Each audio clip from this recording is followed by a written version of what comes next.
Good afternoon. Welcome to the Midday Mull for Tuesday, the 13th of May. With Robert Murray McShane, we're reading through the book of Numbers, today chapter 22, the beginning of the story of Balaam the prophet. Now, the Israelites were moving through the land, and one of the kings, Balak, saw them and was worried that they would overwhelm him. And he thought, I can't deal with this. So he sends representatives to go and call Balaam to come and help him. He says, the message he sends is, a people has come out of Egypt. They cover the face of the land and have settled next to me. Now come and put a curse on these people because they are too powerful for me.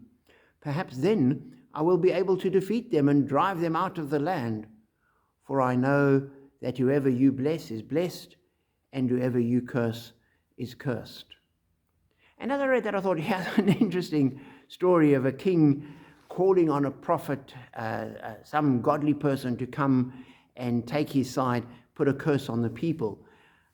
It's a fascinating story, and exactly how Balaam relates to God and who he calls on and what goes on isn't entirely self-evident from the passage.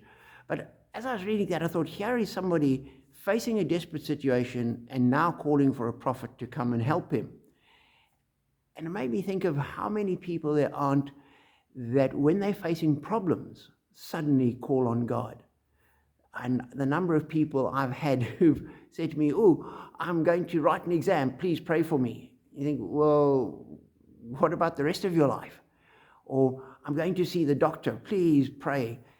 If you're a person of prayer, that's wonderful because you've been praying to God, you're walking with God, you know God, and of course we'll pray for you and pray that God will be with you.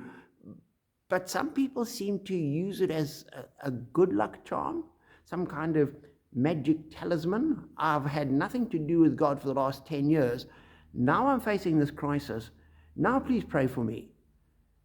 And it's for some of the people, my prayer is that they will find God and be converted, that they will come to faith.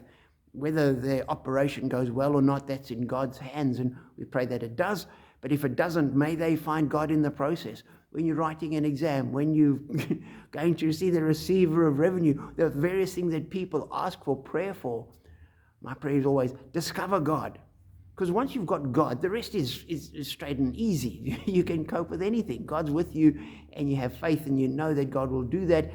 And as you have Christian friends praying for you, it's part of an ongoing life of prayer, not just some little magic that you add to a desperate situation.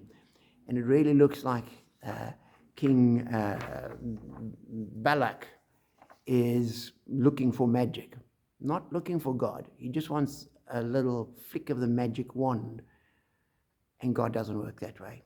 And as you read through the chapter, Balaam's quite clear, I can do nothing that God doesn't allow me to do.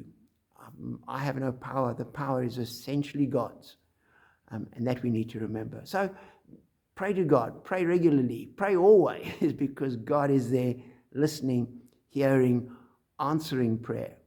He's not just some magic charm, good luck potion, magic wand that we bring out in emergencies.